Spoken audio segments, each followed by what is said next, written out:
Bapak-bapak, ibu-ibu, saudara-saudara kaum muslimin rahimakumullah. Murai di dahan dan koko ayam di kandang. Dunia ini penuh dengan berbagai macam kesibukan. Sejak dari petani yang turun ke ladang, pedagang yang berangkat ke pasar, pelajar yang menuju sekolah, sampai kepada pegawai yang berangkat ke kantor, seluruhnya tidak lain untuk mencari sesuatu yang bernama bahagia.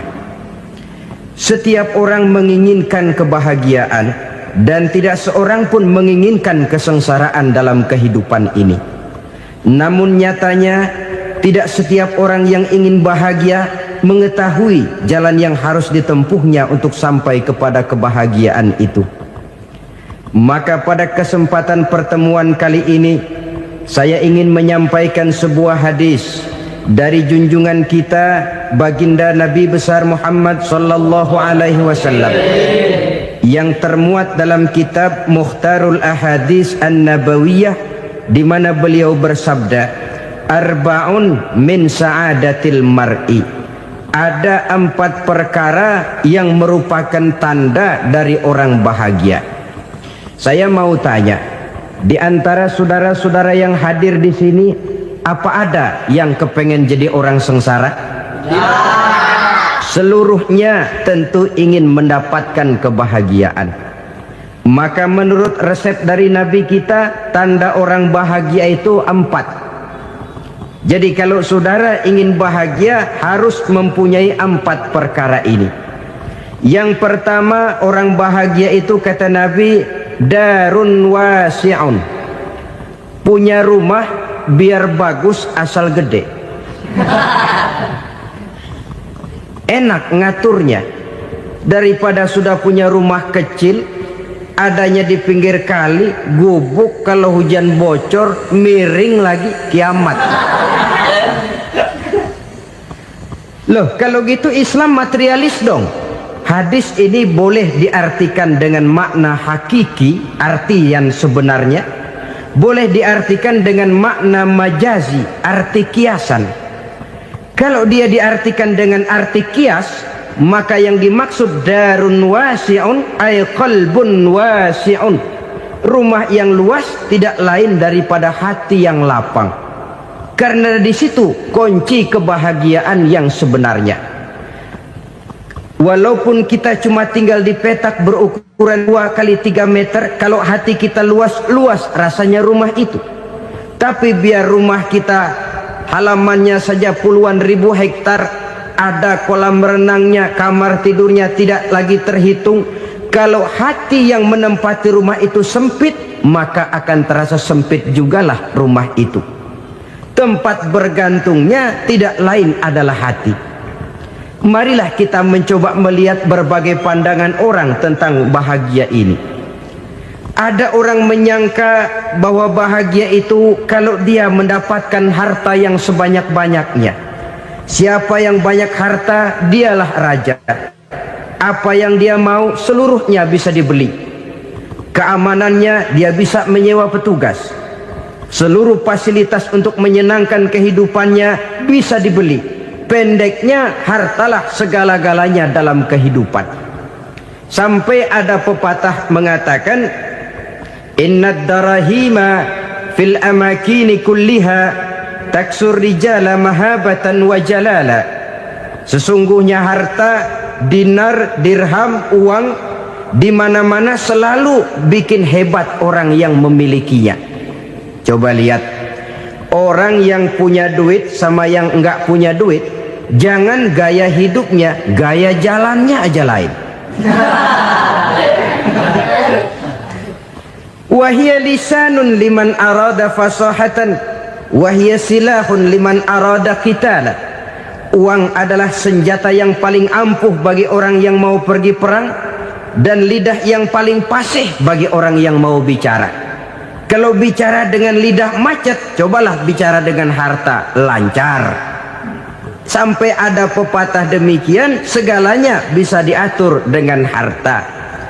Maka di kalangan orang yang berpandangan semacam itu, seluruh kegiatan hidupnya hanya terfokus kepada bagaimana mengumpulkan harta yang sebanyak-banyaknya.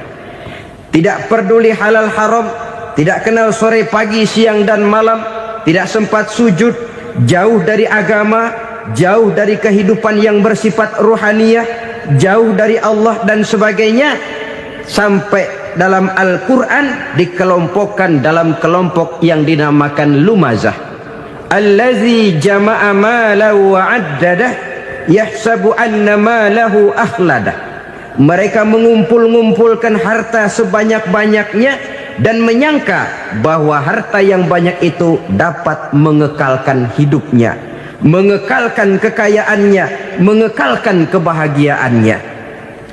Saudara hadirin yang berbahagia, kalau pandangan hidup ini benar, artinya kalau harta memang merupakan satu-satunya hal yang dapat membuat orang bahagia, tentu di rumah mewah tidak akan pernah ada tangis derita. Tentu di satu tempat di mana fasilitas hidup serba menunjang tidak ada yang namanya penderitaan. Tapi suka dan duka, sedih dan gembira, senyum dan tawa adalah milik setiap orang, baik dia punya harta maupun dia tidak punya harta. Nyatalah bahwa harta semata-mata bukan merupakan jaminan bahwa orang akan bahagia, walaupun tanpa harta orang sulit untuk bahagia. Saya mau cerita, ada orang super kaya, namanya Aristotle Onesimus, raja tanker Yunani. Dia punya kapal tanker saja konon sampai 11 banyaknya.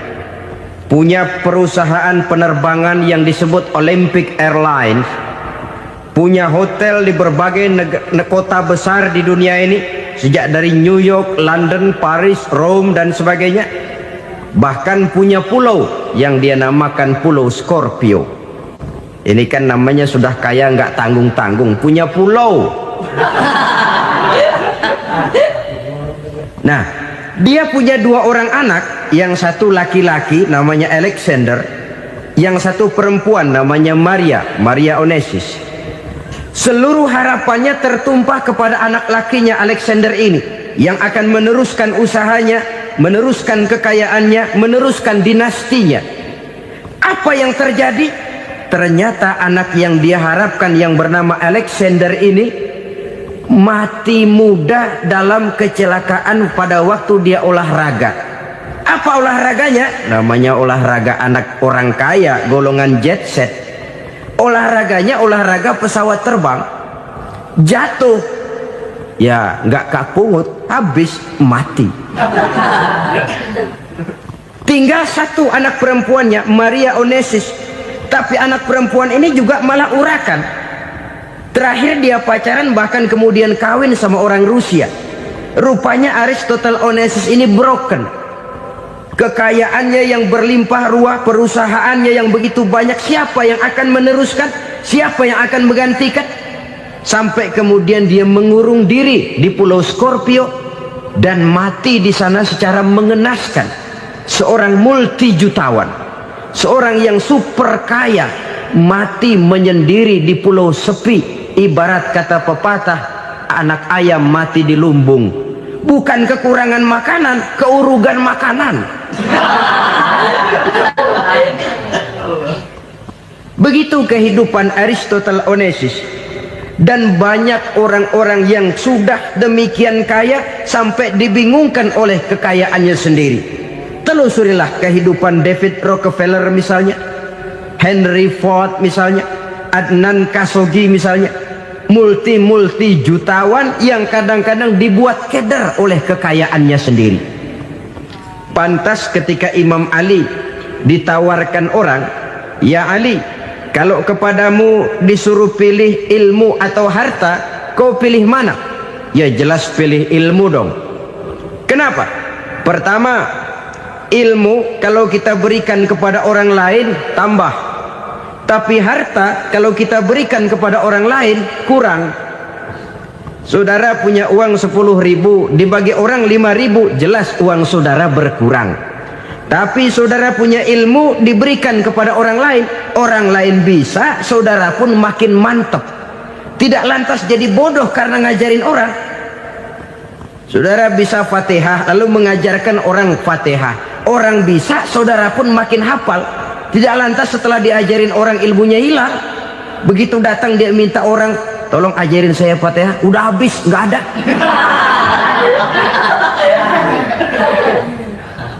Yang kedua kata Imam Ali, ilmu menjaga kita. Kalau harta, kita yang harus jaga. Makin banyak ilmu, makin terpelihara diri seharusnya. Tetapi makin banyak harta, makin bingung kita jaganya. Sampai kadang-kadang kalau perlu seluruh keliling rumah dipasangi alarm.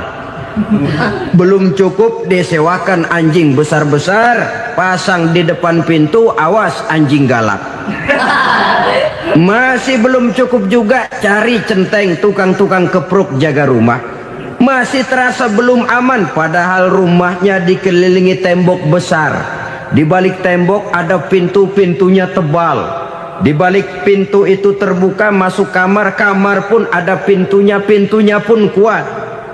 Masuk ke dalam kamar ada lemari, lemarinya pun pintunya kuat, dikunci, kuncinya pun kuat. Tapi terhadap seluruhnya yang timbul cuma sekedar was-was saja. Kesimpulannya sekali lagi, tanpa harta orang memang sulit untuk bahagia. Tapi harta semata-mata tidak merupakan jaminan orang akan bahagia. Dengan hati yang luas, itu modal utama untuk mencapai kebahagiaan hidup. Orang yang hatinya luas, saudara-saudara, punya hati yang lapang, melihat kenyataan hidup ini, dia bersyukur senantiasa kepada Allah. Lantas tidak timbul hasud dan iri hatinya. Oleh karena itu jiwanya selalu lapang. Kalau tidak, cupik hati namanya, dangkal pandangan, tidak senang melihat orang lain dapat nikmat, dan itu sering dijadikan contoh. Kalau orang yang lapang dada, dia lihat tetangganya beli TV baru, dia berkata, alhamdulillah ya, tetangga kita beli TV, mudah-mudahan kita bisa ikut nonton. Lapang dadanya.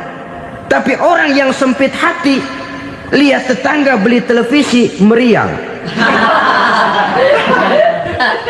Enggak diapa-apain, meriang. Besoknya dengar tetangga beli motor, makin sakit, ke rumah sakit. Lalu di rumah sakit dengar tetangganya beli mobil, mati.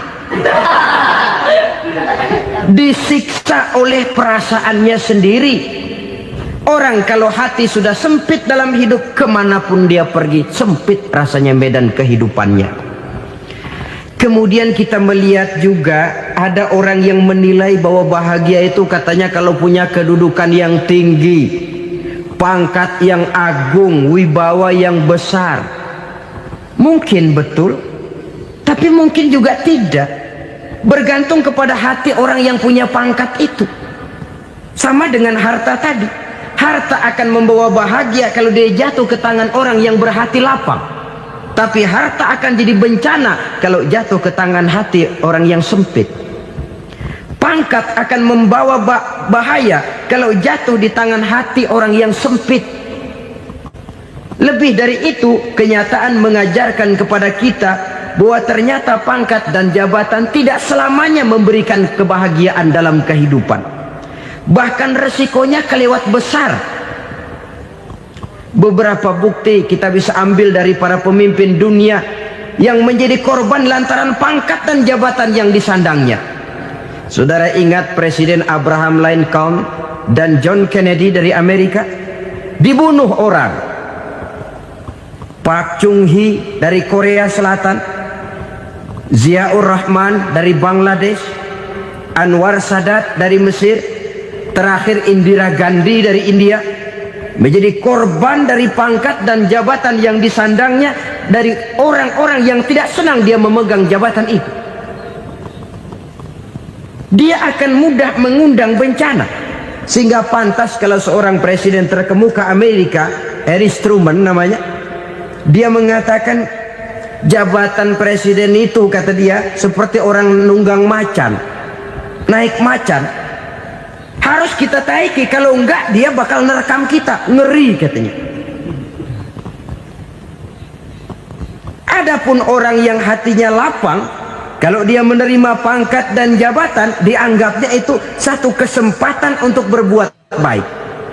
Tapi orang yang berhati sempit, menerima pangkat dan jabatan, bukan kadang-kadang menerima, malah berusaha setengah mati mencapai dengan segala cara. Kalau perlu jilat atas, jilat atas. Jadi golongan sumuhun dawu. Jadi kelompok kulon nuwun, yes sir, yang kerjanya cuma oke bos. Kalau perlu jilat atas, jilat atas. Kalau perlu injak yang bawah, injak yang bawah. Perlu sikut kiri kanan, sikut kiri kanan. Yang penting pangkat dapat, jabatan dapat. Orang yang semacam ini, kalau sudah mempunyai pangkat dan jabatan, biasanya dia tidak menganggap itu sebagai amanah, tidak menganggap sebagai kesempatan berbuat baik, tapi malah kesempatan untuk memperturutkan hawa nafsunya yang dilatar belakangi oleh kesempitan hatinya tadi. Apalagi kalau orang memperoleh pangkat karena banyak mengeluarkan uang. Seakan-akan pangkat dan jabatan itu sekarang macam proyek, pakai tender. Siapa yang berani bayar segini naik, nggak berani minggir. Padahal logikanya, kalau orang mencapai satu jabatan karena banyak mengeluarkan uang, hampir bisa dipastikan bahwa setelah jabatan itu dia pegang, langkah pertama yang akan dilakukannya ialah berusaha bagaimana uang yang dia keluarkan supaya kembali. Ya paling kurang pulang modal dulu dong. Soal mikirin rakyat soal nanti, tapi ini modal harus pulang. Itu celakanya kalau orang memperoleh pangkat dan jabatan cuma karena banyak mengeluarkan uang. Jarang orang yang mempunyai keyakinan dan pandangan bahwa pangkat dan jabatan merupakan amanah. Jadi sekali lagi, pangkat dan jabatan mungkin saja membawa kebahagiaan kalau jatuh ke tangan orang yang berhati lapang. Tapi bisa jadi bencana kalau dia jatuh ke tangan orang yang mempunyai hati yang sempit. Dan lagi-lagi stresnya hati yang lapang. Lalu sebagian orang, saudara, ada yang berpandangan katanya bahagia itu kalau jadi orang terkenal, mempunyai popularitas, menjadi idola di kalangan remaja, di kalangan orang tua, di segala lapisan masyarakat. Padahal makin populer orang makin terikat dia. Ya kalau macam kita ini kan nggak punya nama, nggak populer, tengah malam buta mau nongkrong di warung Tegal aman. Tapi pangkat, jabatan, kedudukan, popularitas menyebabkan kita diikat dengan berbagai macam peraturan. Cuma mandi sama ke WC saja yang nggak dikawal.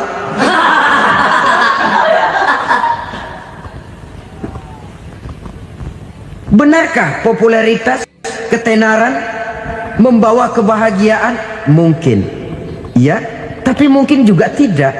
Kenapa? Banyak orang-orang populer yang mengakhiri hidupnya secara tragis. Kita ambil beberapa nama.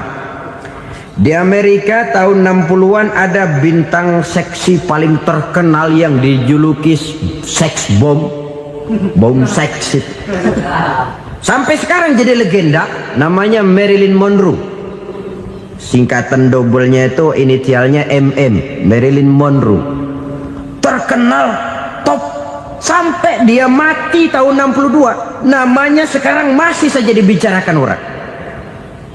Kenapa dia bunuh diri? Tidak punya hartakah dia? Banyak. Kurang populerkah dia? Seluruh dunia mengenalnya. Sejak rakyat kecil sampai pejabat tinggi dia punya hubungan. Kenapa? Jenuh. Dia terlahir dalam keadaan yatim. Setelah itu tidak lama dia berangkat remaja, ibunya meninggal. Pindah dari wanita asuh ke wanita asuh sampai 12 orang ibu angkatnya. Dan kekecewaan yang paling parah, setiap laki-laki yang dekat dengannya hanya seperti kapal berlabuh, datang dan pergi silih berganti, padahal dia merindukan seseorang yang bisa melindungi hidupnya. Dia rindukan itu dan dia tidak pernah menemukan. Itu yang akhirnya menyebabkan dia minum pil tidur kelewat dosis, minum obat tidur kebanyakan, ya tidur terus sampai sekarang.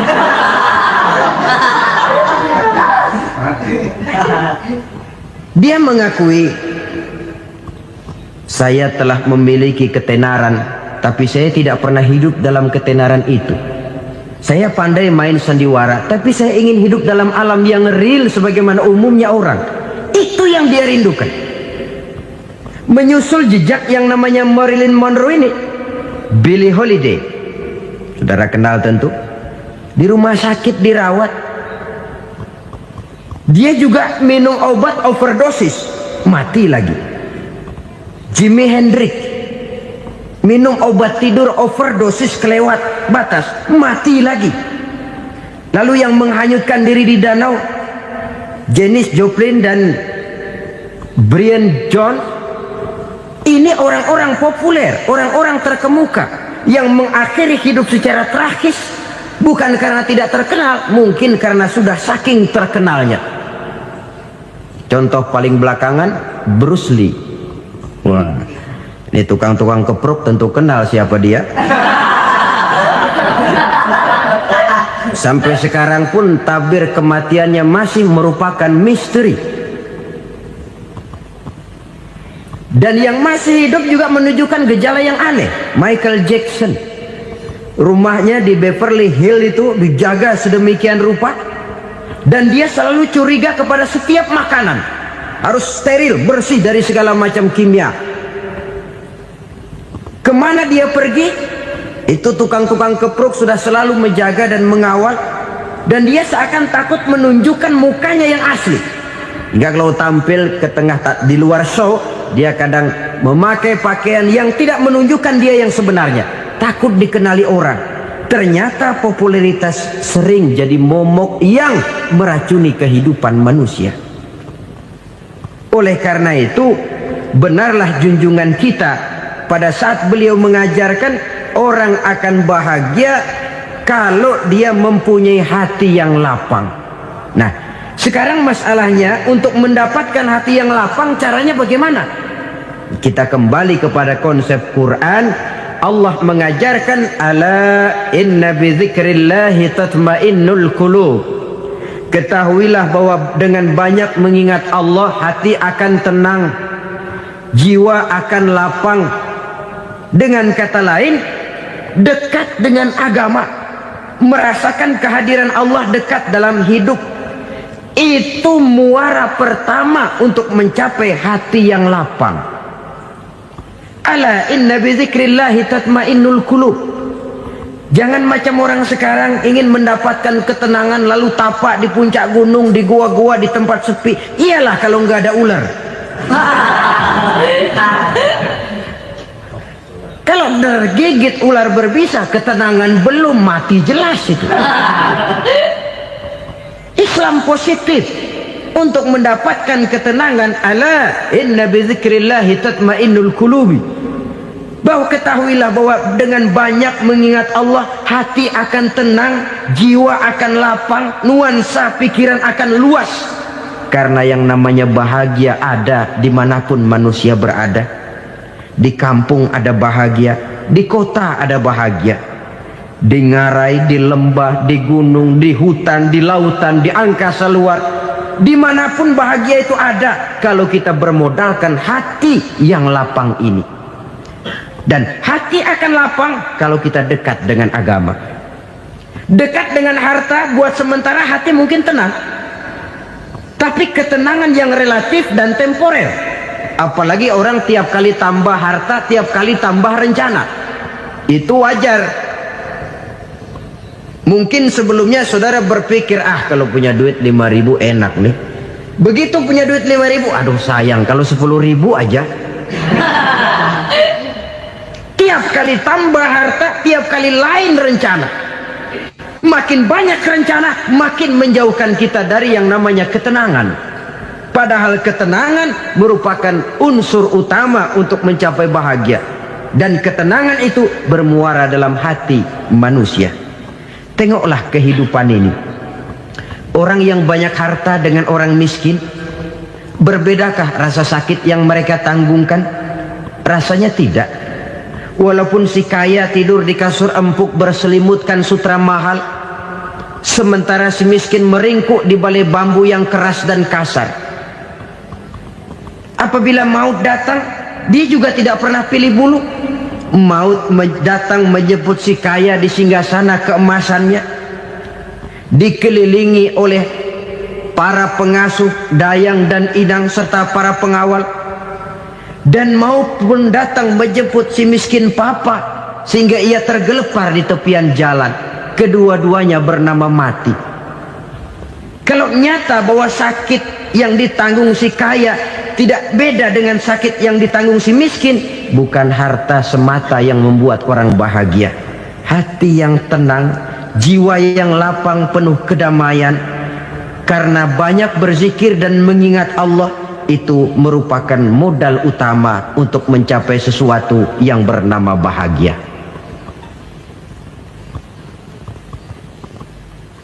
Saudara hadirin yang saya hormati, inilah yang pertama dari 4 ciri yang digambarkan oleh Nabi tentang tanda-tanda orang bahagia.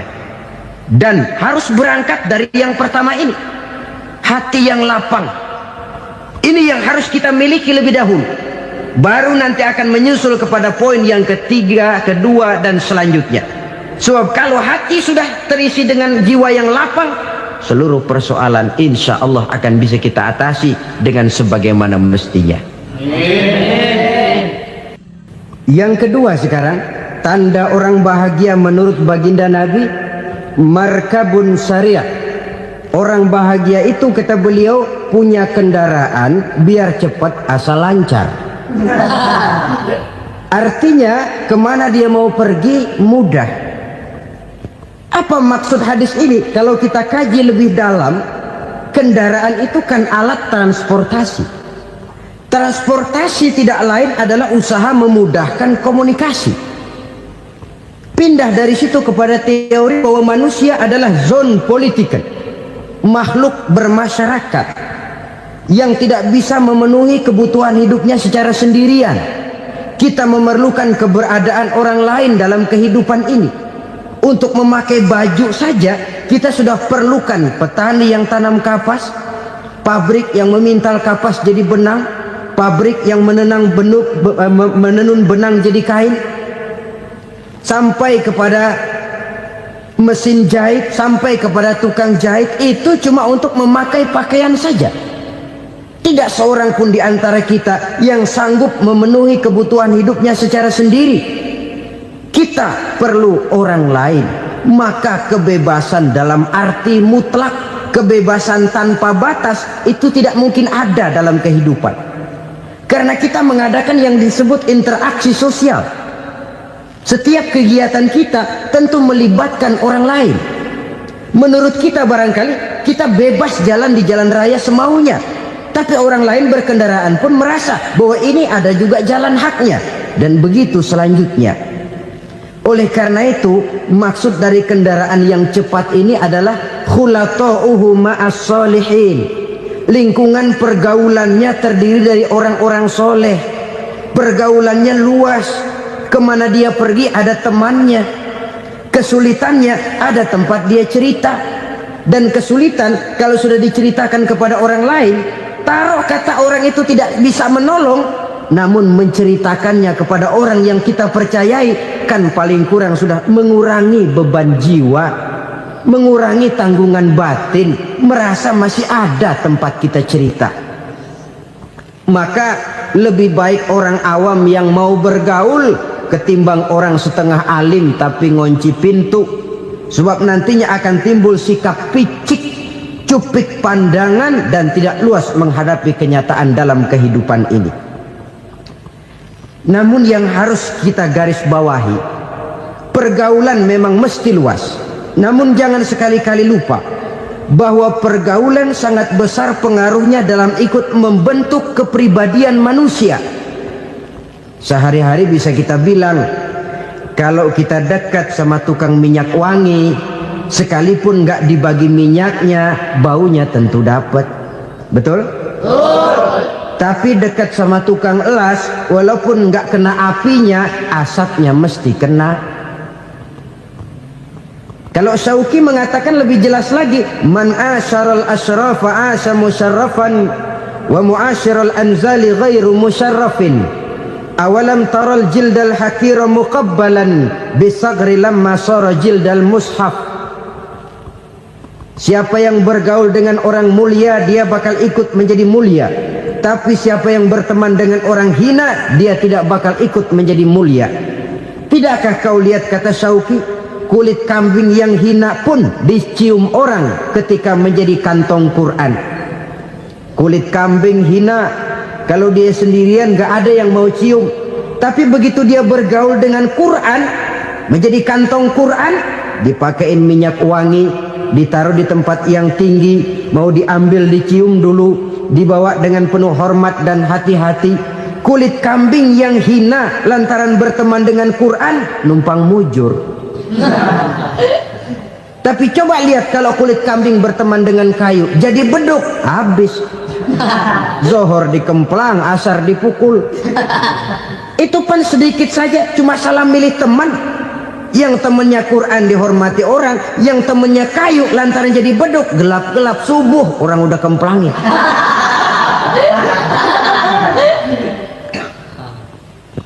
Maka terutama kepada adik-adik remaja yang masih mencari identitas diri, yang ibarat kaset masih kaset kosong, mudah diisi oleh apapun, pandai-pandailah memilih teman dalam bergaul. Karena banyak orang yang tadinya baik-baik, ketika terseret dalam pergaulan dengan orang yang tidak baik, kebaikannya menjadi lentur dan luntur. Tapi berapa banyak bajingan-bajingan tengik, orang-orang yang berlumur noda dan dosa, tiap hari melakukan maksiat, namun bergaul dengan orang yang baik-baik, pada akhirnya sedikit demi sedikit beringsut dan berangsur dia terbiasa mengikuti kebaikan-kebaikan. Saya tekankan ini kepada remaja karena mereka masih mencari identitas diri. Apa yang mereka lihat mereka mau, apa yang mereka dengar mereka ingin tahu. Coba lihat kehidupan remaja. Pulang nonton film Rambo, pengen jadi Rambo, gagah, maunya belekai melulu. Pulang nonton film Superman, pengen bisa terbang. Pulang nonton India, nyanyi melulu. Wajar, mereka masih mencari identitas diri. Saya ini sebenarnya siapa? Lingkungan, pergaulan akan membentuk itu. Karena itu pandai-pandailah bergaul, karena ia sangat besar pengaruhnya dalam ikut membentuk kepribadian manusia. Apalagi sifat yang jelek lebih cepat menularnya ketimbang sifat yang baik. Sifat yang baik, watak yang soleh itu lambat sekali untuk menular. Tapi yang tidak baik, kan prosesnya mah kalau remaja biasanya mula-mula dengar. Karena dengar lalu pengen tahu. Karena pengen tahu lalu ngeliatin. Begitu ngeliatin kan pengen nyobain. Setelah nyobain ketagihan. Nah, ini prosesnya. Yang namanya ganja, morfin, narkotik, awalnya kan begitu. Mula-mula denger, katanya kalau sudah fly to the sky, sudah melayang ke langit, katanya disitulah puncak kebahagiaan. Mulanya cuma denger. Karena denger pengen tahu. Karena pengen tahu lalu ngeliat, kumpul sama orang yang suka ngeganja. Setelah ngeliat, nah pengen ngerasain. Begitu ngerasain enak juga, ketagihan. Kalau sudah ketagihan jadi penyakit kronis, bisa merembet kepada yang lain. Iya, kalau orang tuanya mampu untuk beli morfin, beli ganja. Kalau tidak kan pikirannya ngayap, jemuran siapa ya gue sabet. Timbullah perbuatan-perbuatan negatif yang bermula dari salah pergaulan. Apalagi buat adik-adik remaja yang tinggal di kota-kota besar, yang pengaruh budaya, pengaruh kesenian, pengaruh struktur kehidupan yang nampak makin individualistis, di mana persaingan tajam, tensi ekonomi tinggi, orang mudah mengalami stres. Pandai-pandailah dalam bergaul, sekali lagi, karena ia sangat besar pengaruhnya dalam ikut membentuk kepribadian manusia. Orang bahagia punya kendaraan yang cepat, artinya punya pergaulan yang luas, dan lingkungan pergaulannya terdiri dari orang-orang yang soleh. Kemana dia pergi ada teman, kesulitannya ada tempat dia cerita. Tapi kalau sudah menyendiri, hidup sendiri, kesulitan dipikiri sendiri, bisa mati belum waktunya. Tidak ada tempat berbagi rasa, tidak ada tempat bercerita, tidak ada tempat mengurangi beban dalam kehidupan. Pantas betul kalau Islam sangat menggalakkan dan menganjurkan orang kalau sudah sampai waktunya itu untuk melangsungkan nikah. Kata Nabi, ya ma'syaras syabab man istata'a minkumul ba'at falyatazawwaj. Hai para pemuda, kalau sudah mampu memberi nafkah, kawinlah, nikahlah kamu. Kenapa? Sudah ada teman hidup, tempat berbagi rasa. Kesulitan kalau ada tempat cerita akan lebih ringan ketimbang kita telan sendiri, walaupun bobot kesulitannya sama beratnya. Saudara-saudara kaum muslimin rahimakumullah, inilah ciri yang kedua, punya kendaraan biar cepat asal lancar. Kemana kita mau pergi gampang. Dengan kata lain, setelah hati yang luas, pergaulan yang luas. Dua. Yang ketiga sekarang, tanda orang bahagia itu menurut Nabi, misbahun mudhi'un, punya lampu yang terang. Oh, itu enggak problem. Sekarang sudah zamannya listrik masuk desa, Pak. Lampu sudah terang semua. Betul, kalau itu yang dimaksud. Tapi tidak cuma itu. Karena lampu yang dimaksud di sini, lampu yang akan menerangi seluruh perjalanan hidup. Dan perjalanan hidup itu sudah dimulai sejak kita terlahir ke alam ini, sampai masuk ke alam barzakh, kumpul di padang mahsyar, sampai ke akhirat. Lampu yang menerangi itu yang diperlukan. Kalau lampu, katakanlah yang paling top sekarang kan lampu jenis Mercury. Taruhlah itu di rumah kita, dia cuma menerangi rumah kita, menerangi hati pun tidak sanggup. Bila kita masuk ke alam barzakh, alam kubur, sanggupkah si Mercury yang begitu terang menerangi alam barzakh kita? Tidak sanggup lagi. Sanggupkah lampu yang ratusan watt, bahkan puluhan ribu watt menerangi kehidupan di padang mahsyar? Tidak akan sanggup lagi. Kalau demikian, yang dimaksud lampu yang terang di sini apa? Tidak lain amal soleh, kebajikan yang kita lakukan dalam hidup. Itu yang akan jadi lampu penerang. Di dunia nama kita akan terang. Jasad kita boleh hancur terkubur tanah, tapi nama kita akan dikenang orang. Begitulah kalau orang meninggalkan kebajikan dalam hidup seperti sekarang. Ribuan orang tiap saat berziarah ke kubur Imam Syafi'i, ke kubur Imam Malik, ke kubur Imam Ghazali, ke kubur orang yang baik-baik, orang yang soleh-soleh. Kebajikannya yang ditinggalkan, yang mengukir namanya dengan tinta emas, sehingga saudara sudah terbaring di alam kubur. Orang lewat, Allah, ini kuburannya Fulan bin Fulan, dulu ini kebaikannya Masya Allah, saya ikut merasakan. Mari kita mampir sebentar, kita Fatihah, mohon disampaikan Allah pahalanya kepada almarhum. Al-Fatihah. Itu kalau orang baik-baik. Lalu saudara tanya, Pak, orang mati dikirimin Fatihah apa nyampe pahalanya? Saya jawab, kalau saudara nggak percaya, mati dulu dah. Nanti saya Fatihain, tungguin di sana. Umpama nggak sampai, balik lagi kemari. Sekarang ini kan maunya otak-otakan saja. Kalau nggak masuk otak, nggak percaya. Padahal alam gaib itu nggak bisa diotak-otakin. Sama saja dengan saudara pernah dengar cerita kapal tanpa emas tenggelam kan? Pernah nggak? Di mana? Ya, di laut Masa Lembo. Begitu ketampung Mas tenggelam, ratusan penumpang itu terjun ke laut, dipermainkan gelombang, berjuang menghadapi maut itu. Orang lagi timbul tenggelam di lautan, dihantam ombak, kita tengokin pakai helikopter. Pak, lagi timbul tenggelam ya? Iya, tolongin. Jangan khawatir Pak, nih saya kirim intan Pak, harganya 10 juta. Kira-kira orang yang timbul tenggelam di laut seneng nggak? Tidak. Kan mahal toh intan 10 juta. Kenapa dia nggak senang? Karena intan 10 juta dalam kondisi seperti itu tidak sanggup menyelamatkan dia. Dia akan girang kalau dikirimin ban mobil bekas, dikirimin papan terentang atau bambu.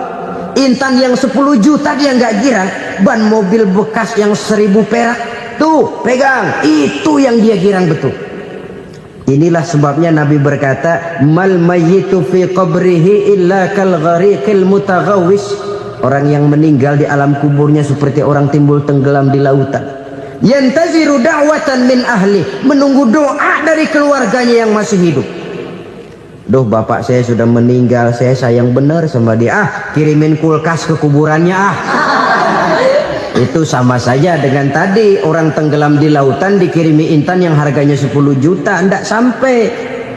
Begitulah kalau kebajikan yang kita tinggalkan dalam hidup, sudah mati pun kubur kita masih diziarahi orang. Tapi kalau jahat yang kita tinggalkan, boro-boro lah orang mau doa lewat dekat kuburan kita juga serem. Tuh bajingan no, dulu mati dipendem di situ tuh. Jangan lewat situ, ntar kesurupan, jangan. Lewat saja orang ngeri. Konon lagi membacakan Fatihah dan mengirimkan doa. Hidup pada hakikatnya adalah kesempatan untuk berbuat baik. Maka sekali kesempatan itu diberikan, manfaatkan dengan sebaiknya. Sebab kesempatan kedua tidak akan pernah ada. Kesempatan berbuat baik di sini, di akhirat sudah pembalasan namanya.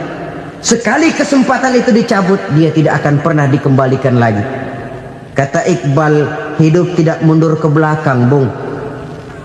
Berhenti diinjak orang, mundur hancur. Tidak ada kata mundur dalam hidup ini. Berhenti diinjak orang, mundur kecebur. Tidak ada kata lain, harus maju dalam kehidupan dalam artian yang positif. Hidup adalah kesempatan untuk mengumpulkan kebajikan yang sebanyak-banyaknya. Di situ nilai daripada manusia. Sekarang ini memang nggak kelihatan kok, orang yang banyak pahala sama yang banyak dosa nggak kelihatan kok. Barangkali kalau habis bikin dosa palanya pada benjol, mungkin orang takut sama dosa. Tapi sekarang sama saja, orang yang banyak dosa dengan yang nggak banyak dosa jalan bareng dari belakang, sama, nggak kelihatan beda. Tapi ada waktunya di mana pahala memegang peranan, di mana dosa diperlihatkan. Sama saja kalau kita bawa mobil siang, lampu kan nggak begitu berfungsi. Apa lalu bilang, alah ini lampu berat-beratin, copot-copotin aja dah. Tidak perlu begitu. Kenapa? Pada suatu saat malam senja akan datang.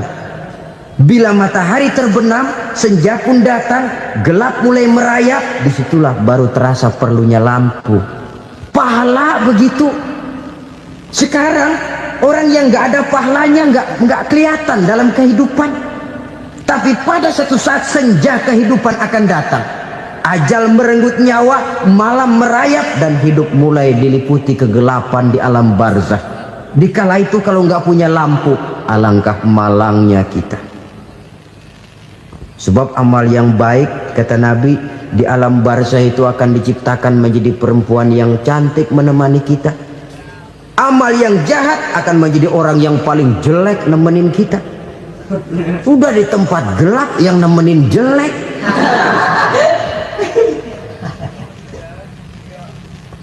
Kaum muslimin rahimakumullah. Kalau demikian masalahnya, tergantunglah kita pandai memanfaatkan waktu. Al-waktu kasayf, waktu itu cepat sekali. Yang namanya waktu itu tahu-tahu. Tahu-tahu udah tahun 87. Tahu-tahu udah begitu. Tahu-tahu yang kemarin anak-anak, sekarang udah pada punya anak. tahu-tahu saja itu. Begitu cepat waktu berlalu. Kalau tidaklah pandai kita memanfaatkannya, akan rugi kita. Nabi bersabda, "Man kana yaumuhu khairun min amsihi fahuwa rabih." Barang siapa yang hari ini lebih baik daripada hari kemarin, itu orang untung. Hari ini lebih baik daripada kemarin. Bulan ini lebih baik dari bulan kemarin. Tahun ini lebih baik dari tahun kemarin. Itu orang yang beruntung. Tahun kemarin sembayangnya maghrib doang, sekarang udah tambah isya. Tahun kemarin cuman Idul Fitri aja ngancem bener, sekarang udah tambah Jumat, lalu tambah lagi maghrib, tambah lagi isya, dan selanjutnya. Hari ini lebih baik daripada kemarin, itu orang yang beruntung. Wa man kana yaumuhu mislu amsihi fahuwa khasir. Lalu barang siapa yang hari ini sama saja dengan hari kemarin, itu orang rugi. Hari ini sama dengan kemarin, rugi itu. Bulan ini begitu, bulan kemarin begitu, tahun ini begitu, tahun lalu juga begitu. Rugi itu orang. Rugi apa? Rugi umur. Umur tambah, amalan gak pernah tambah. Dan saya pikir lebih merupakan azab ketimbang nikmat kalau orang dikasih panjang umur cuma untuk numpuk dosa. Mending mana? Panjang umur banyak dosa sama pendek umur dikit dosa.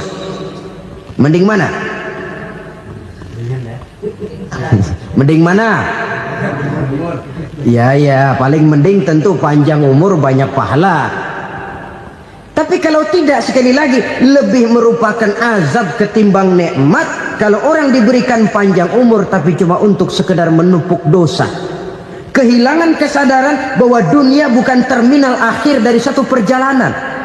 Dia cuma halte di mana kita berhenti sebentar untuk menuju kepada terminal yang hakiki. Saudara-saudara kaum muslimin rahimakumullah, inilah lampu yang akan menerangi kehidupan, amal yang kita lakukan di dalam kehidupan.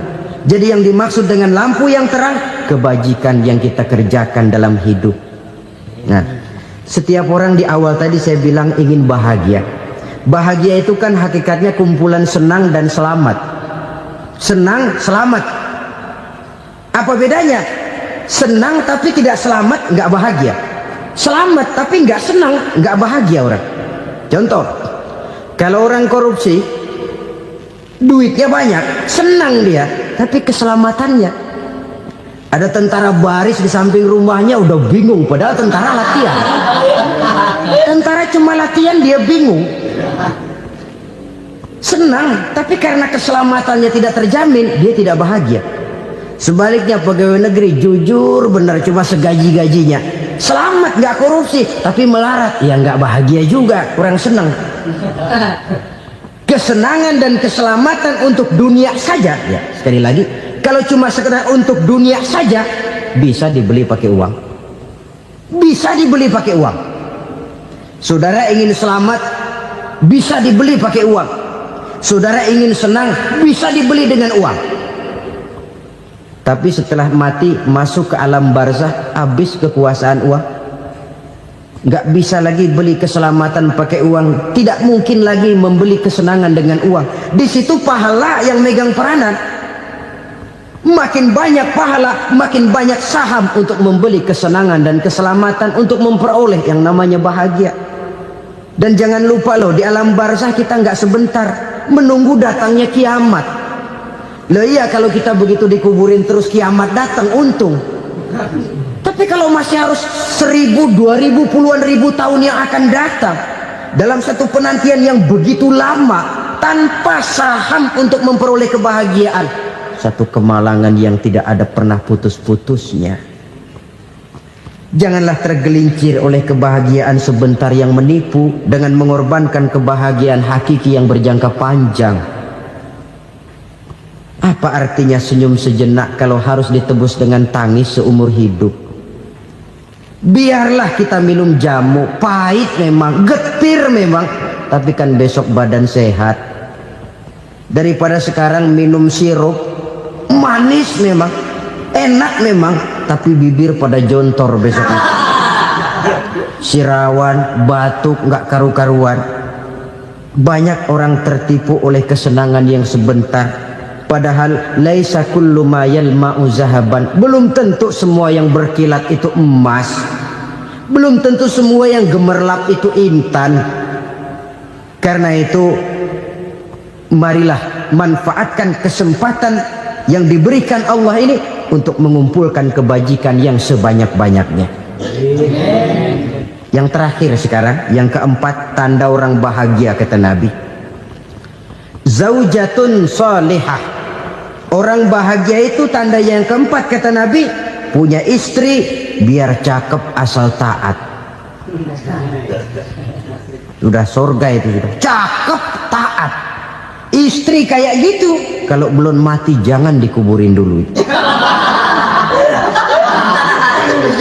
Sudah cakep taat lagi. Tapi kadang-kadang enggak, udah jelek ngadat melulu. Apa yang mau dipilih? Sebab itu Quran mengatakan istri pakaian untuk suami, suami pakaian untuk istri. Kenapa suami istri diibaratkan pakaian? Alangkah tingginya gaya bahasa Quran ini. Suami istri teman hidup, hidup perjalanan panjang. Sejak kita dalam rahim sudah ada hidup kan di sini. Sampai ke alam dunia, masuk ke alam barzah, kumpul di padang mahsyar, sampai menuju akhirat, itu perjalanan hidup. Carilah istri atau suami teman hidup yang membawa manfaat tidak hanya kehidupan di dunia ini, sampai di alam barzah, sampai di padang mahsyar.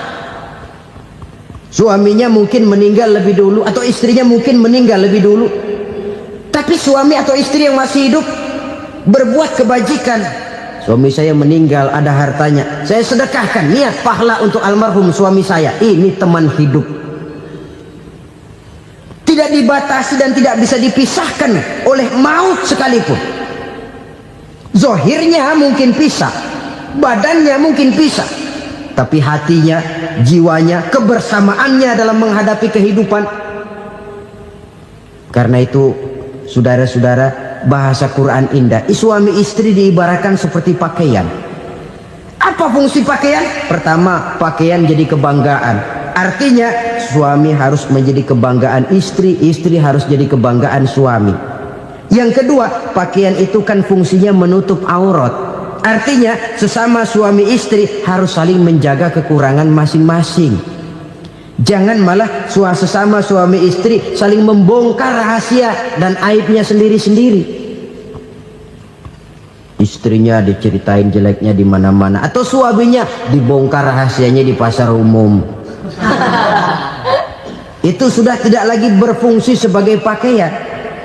Kenapa semua ini diperlukan? Karena kita menyadari bangsa yang baik terdiri dari masyarakat yang baik.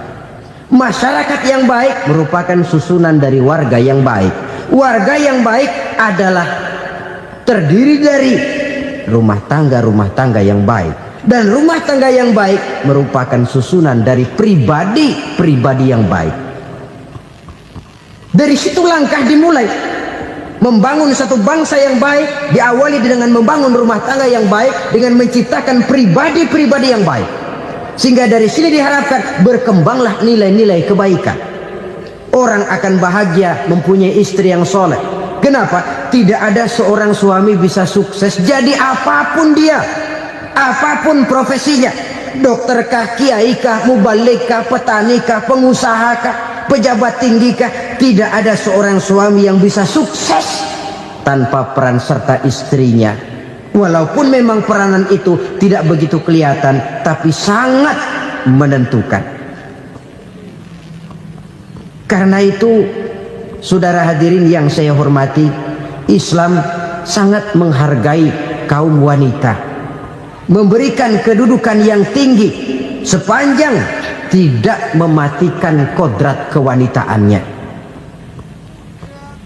Nah, kalau sudah kesuksesan ini diawali dari rumah tangga, karier di masyarakat mudah untuk dikejar. Tapi keberantakan di rumah tangga merupakan kegagalan pertama di tempat lain.